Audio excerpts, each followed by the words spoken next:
বিসমিল্লাহ ওয়াসসালাতু ওয়াসসালামু আলা রাসূলিল্লাহ ওয়া আলা আলিহি ওয়া সাহবিহি ওয়া সাল্লাম তাসলিমান কাসীরা আম্মা বাদ। রাব্বি ইশরাহ লি সাদরি ওয়া ইয়াসসির লি আমরি ওয়াহলুল উকদাতাম মিন লিসানি ইয়াফকাহু কওলি। আসসালামু আলাইকুম ওয়া রাহমাতুল্লাহি ওয়া বারাকাতুহু। সালাতের সময় হয়ে গেছে, আমি বেশি সময় নিব না। ঠিক আছে, সমস্যা নেই। সালাতের সময় হয়ে গেছে। আম সালাত ফেলে আমরা কথাবার্তা বলতেছি, এটা অতটা ভালো না। তো আমি চেষ্টা করব যত দ্রুত সম্ভব শেষ করা যায় আরকি। আজকে আম এই অনুষ্ঠানের নাম হলো প্রজন্মের চিন্তা বিনির্মাণ। সম্ভবত বিনির্মাণ শব্দের দুটো অর্থ হয় আর কি।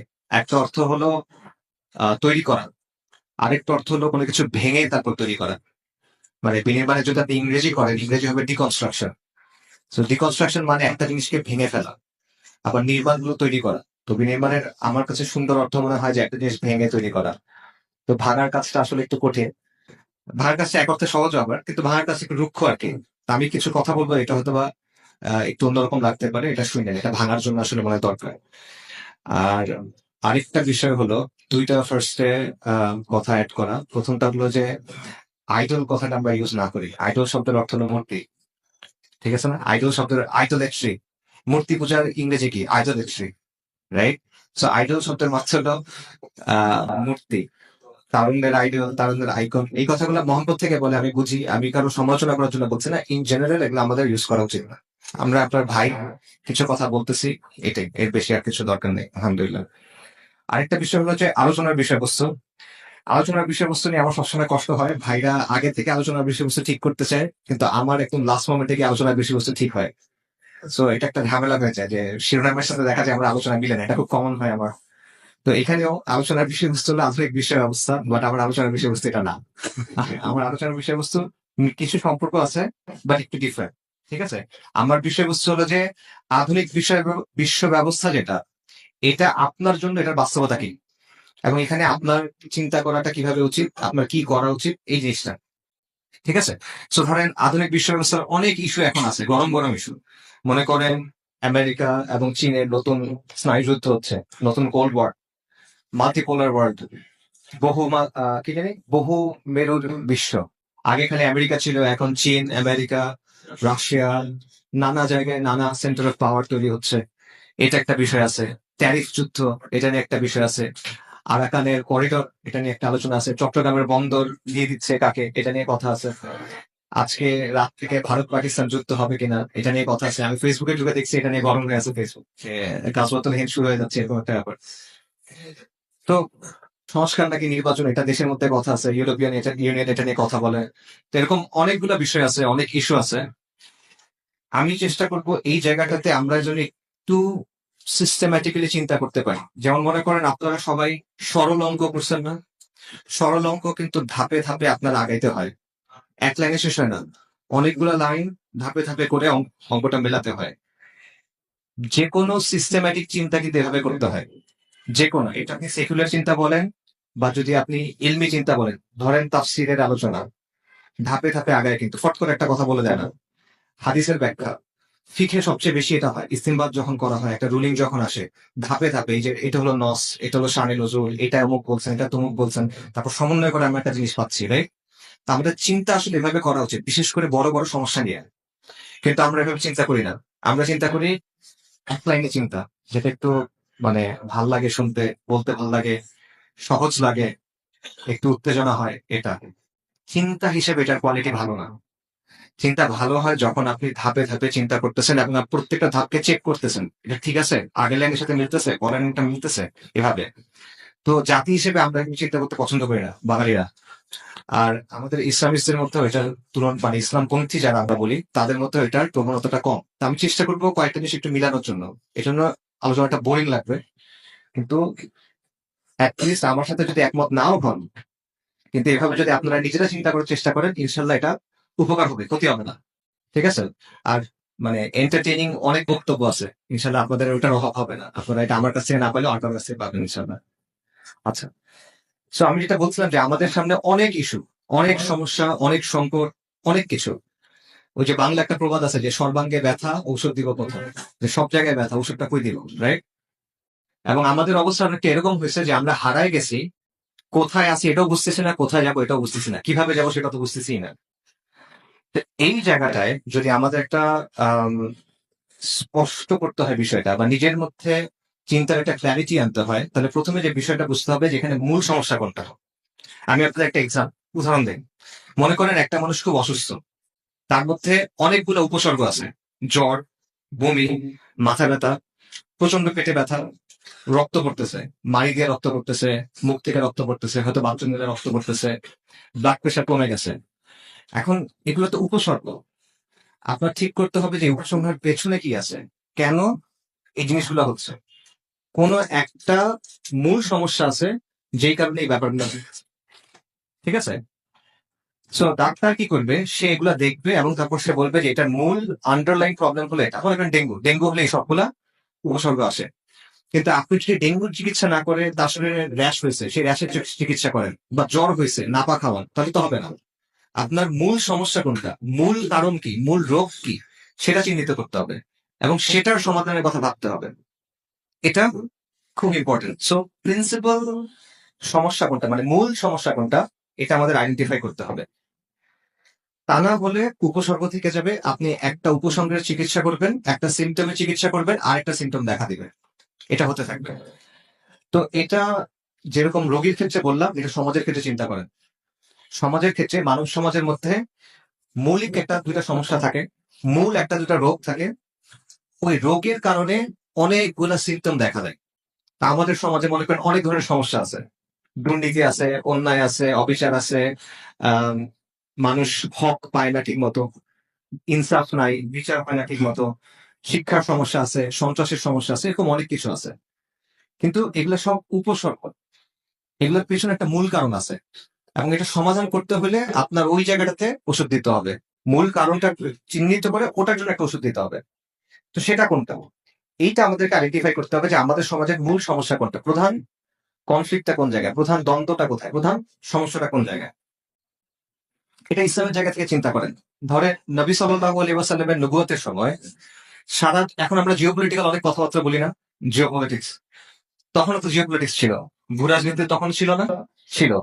তখন সবচেয়ে বড় দুটো পরাশক্তি ছিল পার্সিয়ান এম্পায়ার, পারস্য সাম্রাজ্য, আর আর রোমান সাম্রাজ্য। এবং তাদের মধ্যে যুদ্ধ হতো, শত শত বছর তাদের মধ্যে যুদ্ধ হয়েছে, লক্ষ লক্ষ মানুষ মারা গেছে। তখনকার সময় লক্ষ লক্ষ, মানে তখন এত মানুষ ছিল না, তখনও লক্ষ লক্ষ মানুষ মারা গেছে। এই ঝামেলা হচ্ছে। তারপর মনে করেন চীনে, এখন যেটা চীন, চীনে বিশাল সাম্রাজ্য ছিল, শত শত বছরের সাম্রাজ্য। চীনের সাম্রাজ্যের মধ্যে নিজেদের মধ্যে অনেক দ্বন্দ্ব লেগেছিল, যে বিভিন্ন রাজবংশ কে রাজা হবে এটা নিয়ে তাদের মধ্যে একটা বিভিন্ন ধরনের সংঘাত ছিল। ভারত ভারত তখন সমৃদ্ধ ছিল, মুশরিকদের শাসন ছিল, সেখানে তাদের মধ্যে অনেক সংঘাত ছিল। আফ্রিকাতে আফ্রিকার রাজাদের মধ্যে নানা সংঘাত ছিল। কোরাইশদের মধ্যে নিজেদের মধ্যে অনেক সংঘাত ছিল, এটা আমরা জানি। বনু উমাইয়া, বনু হাশেম, এদের মধ্যে রেষারেষি ছিল না? আবু জাহেলরা ক্ষমতা মানে দাওয়া গ্রহণ না করার একটা কারণ ছিল যে বনু হাশেমের কারো নবুয়ত আমরা মানবো না, এরকম একটা কথা ছিল, রাইট? তো ওই সময়ের যদি পেপার থাকতো, ওই সময়ের যদি নিউজ চ্যানেল থাকতো, ওই সময়ের যদি মনে করেন নিউজ ওয়েবসাইট থাকতো, ওই সময়কার জিওপলিটিক্যাল আলাপ কি হতো? পারস্য নিয়ে, রোম নিয়ে, চীন নিয়ে, ভারত নিয়ে, রাজাবাজরাদের নিয়ে, অথবা বেশি থেকে বেশি হলে কুরাইশ বংশগুলোর মধ্যে যে সংঘাত সেটা নিয়ে। এখানে কিন্তু রসুল্লাহ সাল্লাহ সাল্লামের কথা আসতো না। পুরা পৃথিবীর মধ্যে আরব ছিল একটা ছোট জায়গা, যেটাকে কেউ গুরুত্ব দিত না। সেই আরবের মধ্যে হিজাজ ছিল একটা রুক্ষ জায়গা, এটা একটা কোন আকাঙ্ক্ষী জায়গা। এই জায়গার মধ্যে মক্কা একটা ছোট শহর, সেই শহরের মধ্যে একজন ব্যক্তি এসে বলতেছে তিনি নবী, এবং তিনি বলতেছেন যে আমি তোমাদেরকে মহাসত্যের দিকে ডাকতেছি, তোমরা এটা গ্রহণ করো। সাধারণভাবে বর্তমানে আমরা চিন্তা করি ওই হিসেবে এটা কোনো গুরুত্বপূর্ণ ঘটনা না। কিন্তু আজকে যখন আমরা ইতিহাস দেখি, ওই পারস্য সাম্রাজ্য, রোম সাম্রাজ্য বা যা যা কিছু আছে, এগুলো কিন্তু এখন ম্যাটার করে না। এখানে ইতিহাস বদলাইছে কে? রাসূলুল্লাহ সাল্লাল্লাহু আলাইহি ওয়াসাল্লাম। আরবের একটা কোনায় একটা দাওয়াত নিয়ে উনি আসছেন, বাট ওটাই ইতিহাসের গতি পরিবর্তন করে দিয়েছে। কেন? কারণ ওই সময়কার যে সংঘাতগুলো ছিল, এগুলোর কারণ কি ছিল? ক্ষমতা, রাজত্ব, তাই না? শক্তি, দুনিয়াবি স্বার্থ। কিন্তু নবী সাল্লাল্লাহু আলাইহি ওয়াসাল্লামের যে দাওয়াত ছিল, সেটার মূল জায়গাটা কি ছিল? ঈমান, তাওহীদ। ইসলামের সাথে জাহিলিয়াতের দ্বন্দ্ব, তাওহীদের সাথে শিরকের দ্বন্দ্ব, ঈমানের সাথে কুফরের দ্বন্দ্ব। এবং মানব ইতিহাসের শুরু থেকে এটাই তো স্টোরি। মানব জাতির শুরু থেকে যত ঘটনা ঘটছে, একটা গল্প বা সিনেমাতে মূল চরিত্র থাকে না, নায়ক থাকে, সে হলো মূল চরিত্র।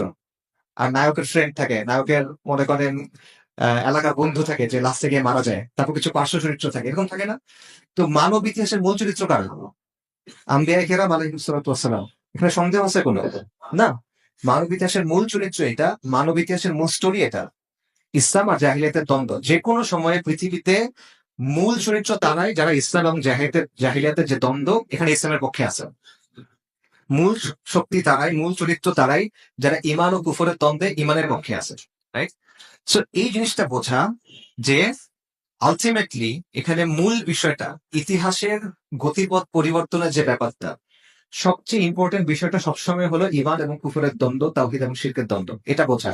ইব্রাহিম আলাইহিস সালামের সমাজে কি অন্য কোনো সমস্যা ছিল না? অনেক সমস্যা তো ছিল, থাকবে, যে কোনো সমাজে থাকে।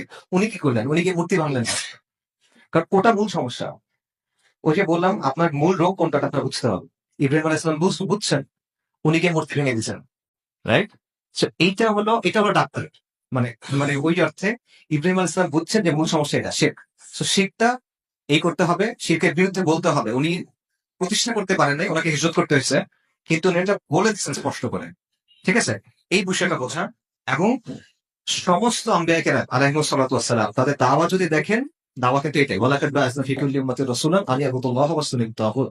যে প্রত্যেক কওমের কাছে আল্লাহ বলতেছেন আমি রাসূল পাঠাইছি, তাদের দাওয়া ছিল আন ইয়াবুদুল্লাহ ওয়াসতানিবুত তাগুত। আল্লাহর ইবাদত করো, তাগুতকে বর্জন করো। তাগুত মানে মিথ্যা ইলাহ, যার উপর আল্লাহ, যেটা শুধুমাত্র আল্লাহর জন্য নির্দিষ্ট, এটা যখন কারোর উপর প্রয়োগ করা হয়, সেটা গ্রহণ করে যখন, সেটাতে খুশি হয় যখন, তখন সে তাগুত। এই জিনিসটা বোঝা। সো এই বিষয়টা যদি আমরা আমাদের সমাজে আনি, যে আমাদের সমাজের মূল সমস্যা কোনটা, আমাদের মূল অসুখ কোনটা, এই জায়গা থেকে এখন মেলা। আমাদের সমাজের মূল সমস্যার জায়গাটা তো ওটাই ভাই, ইমান বনাম কুফরের যে সংঘাত, তাওহীদ বনাম শিরকের যে সংঘাত, ইসলাম বনাম জাহিলিয়াতের যে সংঘাত, সেই জিনিসটা। এখন এটা আমাদের সামনে কিভাবে আসে? আমাদের সমাজে তো ওই অর্থে মূর্তি পূজা নাই এখন, যেরকম ইব্রাহিম আলাইহিস সালামের সময় ছিল, অথবা রাসূলুল্লাহ সাল্লাল্লাহু আলাইহি সাল্লামের সময় কাবার সামনে ৩০৭টা মূর্তি ছিল। এখন তো সেটা নাই। তো এখন এটা কি? এখন এটা হলো গায়রুল্লাহ শাসন, যেটা মূল সমস্যা আপনার। এই যে আপনি শিক্ষা ব্যবস্থা নিয়ে এত কথা বলতেছেন, আপনার এখানে তো ইংরেজদের এক ঐতিহাসিক ছিল, সে বলতেছিল যে ব্রিটিশরা এই যে পলাশী যুদ্ধের আগে আর কি, বাংলায় প্রতি 400 জন মানুষের জন্য একটা মাদ্রাসা ছিল। প্রতি 400 জনের জন্য একটা মাদ্রাসা ছিল। তো এটা ছিল, এখন নাই কেন? ওরা ভেঙে দিছে, তাই তো নাই? এই জন্যই তো ওরা সেটা সরাই দিয়েছে, সেজন্যই তো নাই। আমরা যখন বলি যে মুসলমানের ঘরে জন্ম হয় কিন্তু সে কুফরের উপর থাকে, এটা কেন হয়? কারণ তার শিক্ষাটা ওইরকম, কারণ তার সমাজটা ওইরকম, কারণ তার সংস্কৃতিটা ওইরকম। রাইট? তো এগুলাকে ধরে রাখছে কে? এই জিনিসটাকে ধারণ করে আছে কে? শাসন ব্যবস্থা। শাসন ব্যবস্থা যদি এটার পৃষ্ঠপোষকতা না করতো, তাহলে তো আপনি এটা সরাই দিতে পারতেন। কিন্তু শাসন ব্যবস্থার কারণে এই জিনিসটা টিকে আছে। ইসলাম আর কুফরের যে দ্বন্দ্বটা, ইসলামের সবচেয়ে পূর্ণাঙ্গ রূপটা কখন হয়? মানে আপনি যদি চান যে ব্যক্তি না, সমাজ না, সবার মধ্যে ইসলামটা থাকবে, সবাই ইসলামটা মানবে, এটা প্রয়োগের উপায় কি? শাসক। নবী সাল্লাল্লাহু আলাইহি সাল্লাম গিয়ে ইসলামী হুকুমত কায়েম করছেন। রাইট? তো ইসলামী হুকুমতের মাধ্যমে ইসলামের সবচেয়ে ব্যাপক রূপটা প্রকাশিত হয়, প্রতিষ্ঠিত হয়। উল্টা কথাটাও সত্য। কুফরি শাসনের মাধ্যমে কুফরের সবচেয়ে ব্যাপক রূপটা প্রতিষ্ঠিত হয়, প্রকাশিত হয়, এবং মানুষের মাথার মধ্যে গেঁথে যায়। এটা হলো বাস্তবতা। তো এই কারণে আমাদের যত সংকট আছে, দেখেন আপনি হিসাব করে দেখেন, এই যে আহ, আমরা যে এলজিবিটি সমস্যার কথা বলি, মাদকের সমস্যার কথা বলি, এরকম নানা যত সমস্যাগুলোর কথা বলতেছেন, ঘুরে ফিরে দেখেন আপনি এটা সমাধান কার কাছে চান? শাসকের কাছে গিয়ে চাচ্ছেন। কারণ সেই অ্যাকচুয়ালি পারে এটা সমাধান করতে। এবং তারা চাচ্ছে দেখে, ইভেন ধরেন আমি একটার সাথে কথা বলছিলাম, মিশনারি দাওয়া করে বাংলাদেশে, কাদিয়ানিরা যে দাওয়া করে, এবং অনেক মুসলিম তারা মোরতাদ হয়ে যাচ্ছে, তাদেরকে পৃষ্ঠপোষকতা কি করে? শাসন ব্যবস্থা করে। রাইট? কারণ এটা একটা কুফরি নিজাম, এটা কুফরের শক্তি প্রতিষ্ঠা করে দিয়ে গেছে, কুফরের পৃষ্ঠপোষকতা করবে, ইসলামের বিরোধিতা করবে। এটা হলো বাস্তবতা।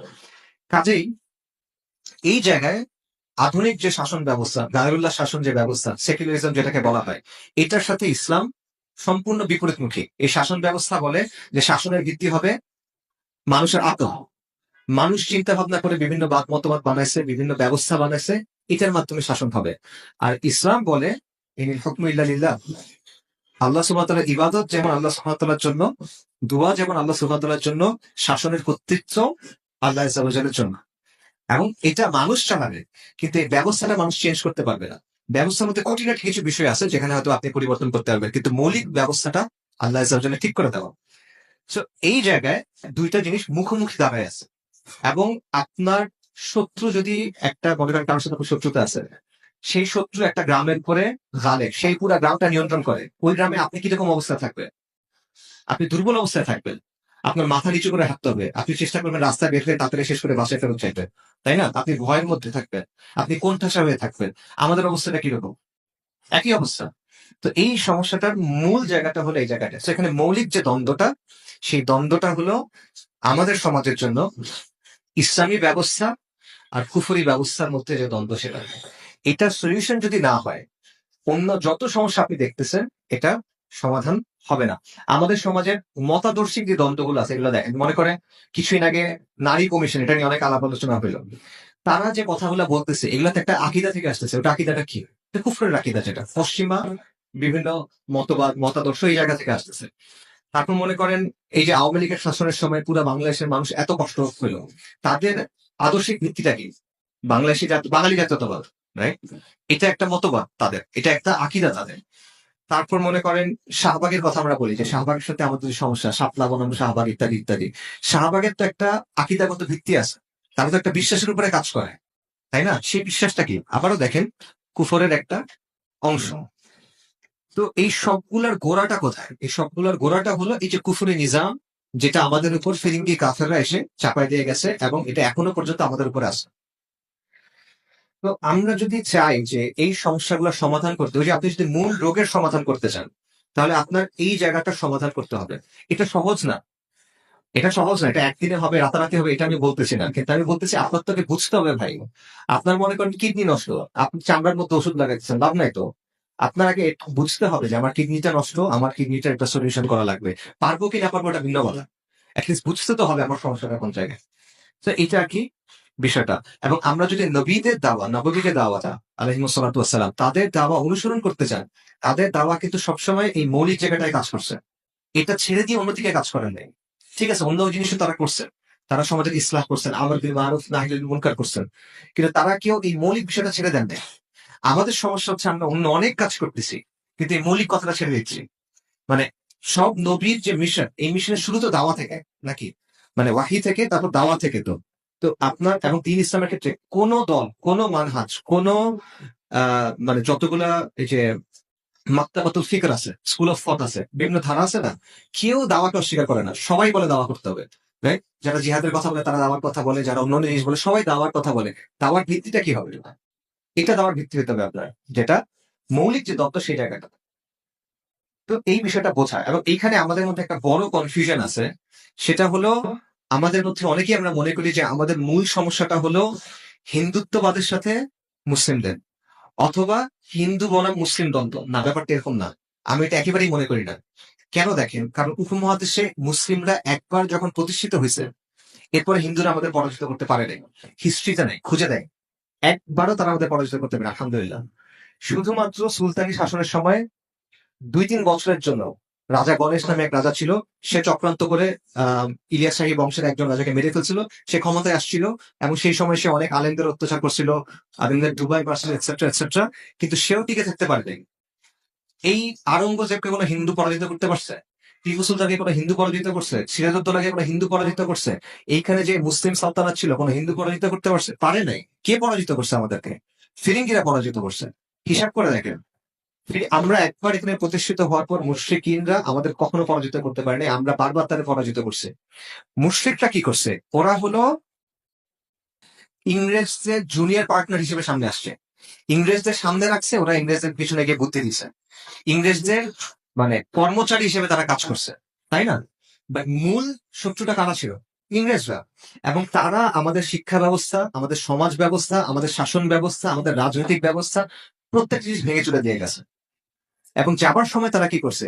তাদের একটা ব্যবস্থা আমাদের উপর চাপাই দিয়ে গেছে। এখনো পর্যন্ত আপনি কি বেদের শাসনে আপনি শাসিত হন এখন? দুনিয়াতে কোনো মুসলিম আছে যাকে বুঝাই শুনে আপনি এরকম বলতে পারবেন যে ভাই ঠিক আছে আসো বেদ দিয়ে আমরা শাসন করি? ইম্পসিবল। যেই মুসলিম মদ খায়, জেনা করে, তাকে আপনি এটা কনভিন্স করতে পারবেন না যে আসো বেদের শাসন দিয়ে আমরা শাসন করি। কিন্তু সে কিন্তু ঠিকই সেকুলারিজম গ্রহণ করছে। বোঝেন কোনটা বেশি সমস্যাজনক? আমাদের উপর যারা শাসকরা ছিল, কি হাসিনা ওকে হিন্দু নাকি? তো সে তো তাহাজ্জুদ করে তার বক্তব্য অনুযায়ী, তাই না? যে বাংলাদেশ খেলা জেতার জন্য সে মোনাজাত ধরে, রাইট? এরকম তো একটা অবস্থা। কিন্তু তাহলে এই কুফরের শাসন কেন? কারণটা হলো হাসিনা জীবনে বলতে পারতো যে আমি হিন্দুত্ববাদ দিয়ে শাসন করবো? ইম্পসিবল। বাংলাদেশের কেউ বলতে পারবে না। কিন্তু সে আপনাকে কুফরকে ঠিকই শাসন করতেছে কেন? কারণটা হলো ফিরিঙ্গিদের নিজাম, সেটা দিয়ে, ইংরেজদের নিজাম দিয়ে, সাদা মানুষদের নিজাম দিয়ে, ওদের নিজামটা দিয়ে আমাদের শাসন করতেছে। তো এই বিষয়টা বোঝা যে আমাদেরকে ইন জেনারেল আমি মনে করি না যে হিন্দুদের যেই হিস্ট্রি যদি আপনি দেখেন, বাংলা এখানকার যে মানে হিন্দুত্ববাদী যে শক্তি, তাদের হিস্ট্রি যদি দেখেন, তারা তাদের ধরনটা হলো সবার তাদের একটা স্টাইল থেকে, তাদের স্টাইলটা হলো আপনি যখন দুর্বল, সে আপনাকে পেছন থেকে সাইড থেকে আপনাকে অ্যাটাক করার চেষ্টা করবে, একদম ওপেনলি অ্যাটাক করা এই জিনিসটা তাদের মধ্যে নাই। অনেক মানুষ বলে ভারত অ্যাটাক করবে, এই করবে, সে করবে, আমি এটা একেবারেই মনে করি না। ওদের মেন্টালিটিটা এরকম না। ওদের যারা তাত্ত্বিক আছে, যেমন ধরুন চাণক্য, কৌটিল্য, আপনারা পড়ে দেখ, ওদের লড়াই করার স্টাইলটা এটা না, ওদের ফিলোসফি এটা না। ওদেরটা হলো আপনি দুর্বল যখন, যখন সে জানে সে আপনাকে হারাতে পারবে, তখন অ্যাটাক করে। আপনি ভারতের যে ভিডিওগুলো দেখবেন যে জয় শ্রীরাম বলে মেরে ফেলে, আপনি দেখেন মানে মানে বড় সড়ো সাইজের কোন মুসলিমকে গিয়ে ওরা বলে, কাকে বলে? একটা বুড়া মানুষ, একটা বাচ্চা মেয়ে, একটা বাচ্চা ছেলে, ওরা 10 জন, ওরা একজন, রাইট? এবং ইভেন ওই যে যখন দাঙ্গা হয় ওই সময় যখন মুসলিমরা 3-4 জন মিলে যখন ঘুরে দাঁড়ায়, ওরা কিন্তু পালা যায়। এটা রিয়ালিটি ভাই। কিন্তু আপনার বুঝতে হবে আপনাকে আটকায় রাখছে কি? আপনাকে আটকায় রাখছে হলো এই সেকুলার যে শাসন ব্যবস্থা, সেই জিনিসটা। তো এই জায়গাটাতে আমরা ভুলটা করি, আমরা মনে করি যে আমাদের মূল সমস্যা হলো ভারতীয় আগ্রাসন বা হিন্দুত্ববাদ। এটা সমস্যা, অবশ্যই সমস্যা, আমি বলতেছি না যে এটা আমাদের সমস্যা না। বাকি মূল প্রবলেমটা বোঝেন। আমরা এই ভুলটা একবার অলরেডি করছি। কখন করছি? দেশভাগের সময়। দেশভাগের সময় কি হয়েছে? আপনি মুসলিম ইসলামকে নেন নাই, আপনি মুসলিম পরিচয়টা নিচ্ছেন। এটা নিয়ে আপনি একটা জিনিস বানিয়েছেন মুসলিম জাতীয়তাবাদ, মুসলিম লীগের যে আইডিওলজি ছিল। মুসলিম লীগ তো সফল হয়েছে, পুরো উপমহাদেশে সবাই তাদেরকে সাপোর্ট দিচ্ছে। পাকিস্তান গঠন হয়েছে, পাকিস্তান গঠনের 15 বছরের মধ্যে মুসলিম লীগের রাজনীতি নাই হয়ে গেল কেন? কেন হইলো বলেন? পাকিস্তান গঠনের 24 বছরের মধ্যে দেশটা ভেঙে গেল কেন বলেন? কারণ ওই যে আদর্শটা, এই আদর্শটার ওই ভিত্তিটা নাই যেটা দেশ আপনাকে আটকে রাখবে। দিন ইসলামের উপর যখন কায়েম হয়েছে, কত কিছু ঘটছে। এই দিন ইসলাম কায়েম ছিল, মুসলিমদের শাসন কায়েম ছিল, মুসলিমদের সম্মান, মর্যাদা, ইজ্জা, কুওয়া কায়েম ছিল। কিন্তু এই জিনিস নিয়ে আমরা 24 বছরে টিকতে পারি নাই কেন ভাই? কারণ এটার ভিত্তিটা দুর্বল। দুর্বল ভিত্তির উপর যে জিনিস তৈরি হয় সেটা কি হয়? এটা দুর্বলই হয়। সেই বিষয়টা বোঝায়। এই জন্য আমি বলবো যে এই ব্যাপারটা আমাদেরকে মাথায় রাখা উচিত যে আমাদের মূল সমস্যা কোথায়। শুরুর কথা যে শেষ করার জন্য, এই যে আমাদের সামনে অনেকগুলো সমস্যা, এটার সমাধান কিভাবে হবে? সমস্যা 2 ধরনের হয়, মোটা থাকে 2 ধরনের। একটা হলো অভ্যন্তরীণ সমস্যা, একটা হলো বাহ্যিক সমস্যা। অভ্যন্তরীণ সমস্যা কি? জুলুম, দুর্নীতি, মাখলুকের হক আদায় হয় না, যারা শাসন করে এদের মধ্যে ইনসাফ নাই, তারপর মনে করেন সমাজের মধ্যে অবক্ষয় হচ্ছে, নীতি নৈতিকতার সংকট আছে, ইত্যাদি ইত্যাদি। এগুলো হলো অভ্যন্তরীণ সংকট। বাহ্যিক সংকট কি? হিন্দুত্ববাদ, এই যে আরাকান আর্মি টাইপের এইসব জিনিসপত্র গুলা, ভারতীয় আগ্রাসন, পশ্চিমা আগ্রাসন, ইত্যাদি ইত্যাদি। এটা হলো বাহ্যিক আগ্রাসন। এখন এই যে সমস্যা, এই দুটো সমস্যার সমাধান কিভাবে হবে? এখন আপনি আমাকে বলেন, আপনার ঘরের মধ্যে সমস্যা আছে, বাইরে সমস্যা আছে, আগে আপনি কোনটা সমাধান করবেন? ঘরের যে সমাধান করবেন। সিম্পল। আপনার ঘরের ভিতটা যখন মজবুত হবে, তখন এই ঘরটাকে দুর্গ বানায় আপনি আরেকজনের বাইরের সমস্যার সাথে মোকাবেলা করতে পারবেন। ঘরের সমস্যার সমাধান যদি না হয়, তাহলে আপনি ঘরেরটাও পারবেন না, বাইরেরটাও পারবেন না। ওই যে একুল উকুল দুই কুল হারান না, রাইট? এটা বাস্তব। জাহাজ ঠিক আছে, ক্যাপ্টেন নাই, গন্তব্যে পৌঁছাতে পারবেন? জাহাজ ঠিক আছে, কম্পাস নাই, পৌঁছাতে পারবেন? পারবেন না। হাসিনার সময় আমাদের তো বিশাল সেনাবাহিনী ছিল, আমরা ভারতের প্রক্সি রাষ্ট্র কেমনে হইলাম? বলেন কেমনে হইলো? আমাদের তো এখনো বিশাল সেনাবাহিনী আছে, অনেক কিছু আছে, জুলাইয়ের চেতনা এসে আছে। তাহলে আমরা কেন আমেরিকানদের যে এজেন্ডা সেটা বাস্তবায়ন করা হচ্ছে কেন এখন? আমাদের স্বকীয়তা নাই কেন? সেম কারণে, কারণ আপনার ভিতটা মজবুত না। আর গাজ্জালির একটা কথা আছে, ইমাম আল গাজ্জালির একটা কথা আছে, সেটা হলো সমাজের ভিত্তি হলো দিন, আর শাসক হলো অভিভাবক। যেটার ভিত্তি নেই ওটা কি হয়? ধসে পড়ে। আর যেটা অভিভাবক নয় সেটা কি হয়? হারায় যায়, রাইট? আপনার সমাধান হইলো আপনার একটা মজবুত ভিত্তির উপরে আগে শাসনটা আনতে হবে। মজবুত ভিত্তি কি? ইসলাম। ইসলামের ভিত্তির উপরে আপনি যখন শাসন আনবেন, তখন আপনি এই সমস্যাগুলো সমাধান করতে পারবেন। তখন আপনি বাহ্যিক যে সমস্যাগুলো সেগুলো সমাধানের দিকে যেতে পারবেন। এইটা হলো আমাদের মূল সমস্যা। তো এখানে ফাইনালি একটা কথা বলি যে আপনি যে ইসলামের ভিত্তির উপর সমাজকে আনবেন, এখন তো ইসলামের ভিত্তির উপর নাই, রাইট? এটা স্পষ্ট। আপনি ইসলামী শাসনের উপর আনবেন। এই শাসনের উপর যে আনতে হবে, এই প্রসেসটা কি, মানে আপনি এটা কিভাবে করবেন? এই প্রসেসটা, এটা আমি আগে অনেক জায়গায় আলোচনা করছি, এটা কোনো মানে একটা দুটা জিনিস পরিবর্তন করার প্রসেস না, এটা হলো একটা পুরো কাঠামো পরিবর্তন করার প্রসেস। ফিরিঙ্গিরা যখন আমাদের উপর এসে ওদের কাঠামো চাপায় দিছে, এটা কিন্তু মানে ছোটখাটো দু একটা পরিবর্তন তারা করেনি। মানে একটা বাড়ি আছে, আর বাড়ির রংটা পরিবর্তন করে দিল, ব্যাপারটা কিন্তু তেমন না। সে বাড়িটা ভেঙে দিয়ে আরেকটা বাড়ি বানাইছে ওখানে, রাইট? সো এই টাইপের পরিবর্তন লাগে, এটাকে বৈপ্লবিক পরিবর্তন বলে, যে আপনার এই ধরনের একটা পরিবর্তন লাগবে। কাজেই আমাদের যে সমস্যা, এটা সমাধান করতে হলে আপনার তিনটা জিনিস লাগবে আলটিমেটলি। ঠিক আছে? আপনার প্রথমে বৈপ্লবিক পরিবর্তন লাগবে, যার মাধ্যমে আপনি ইসলামী শাসন আনতে পারবেন। তারপর আপনি বাহ্যিক যে সমস্যা আছে সেগুলো মোকাবেলা করতে পারবেন, এর আগে না। ঠিক আছে? এটা হলো এটার মানে এটা না যে আমি অন্য কাজগুলোর গুরুত্বকে অস্বীকার করতেছি। মক্তবের কাজ, দাওয়াতের কাজ, মাদারিসের কাজ, আহ দাওয়াত ও তাবলীগের কাজ, অন্যান্য যেই কাজ আছে অবশ্যই এগুলো গুরুত্বপূর্ণ। আমি বলতেছি না এগুলো সব বন্ধ করেন, এটা নিয়ে চিন্তা না, অবশ্য না। এগুলো যা যা প্রয়োজন এগুলো আপনি করেন, নো প্রবলেম, এগুলো আরো অনেক বেশি হওয়া উচিত। বাকি আপনি যখন চিন্তা করবেন, আপনি যখন ভাববেন যে আমরা এখন কোথায় আছি, আমাদের কোথায় যাওয়া দরকার, তখন এটা বোঝেন যে আমরা এই জায়গাটায় আছি। আমাদের সামনে মূল সমস্যাটা হলো ইসলাম আমাদের দরকার, সেটা নাই। এখানে একটা কুফরি নিজাম আছে যেটাকে সেকুলার ব্যবস্থা বলা হয়, এবং এটাকে যদি আমার পরিবর্তন করতে হয়, আমার একটা বৈপ্লবিক পরিবর্তন লাগবে। তারপর যদি ইসলামী শাসন আসে, তারপর আমি বাহ্যিক শত্রুর মোকাবেলা করতে পারবো। ঠিক আছে? তো আপনারা কোথায় আছেন আর কোথায় যাইতে হবে এটা বললাম। এখন যাবেন কিভাবে ওটা পূর্ণ একদিনের আলোচনা, এখন সুযোগ নেই, টাইম শেষ। আলহামদুলিল্লাহ রবিল আলামিন। আসসালামু আলাইকুম ওয়া রাহমাতুল্লাহি ওয়া বারাকাতুহু।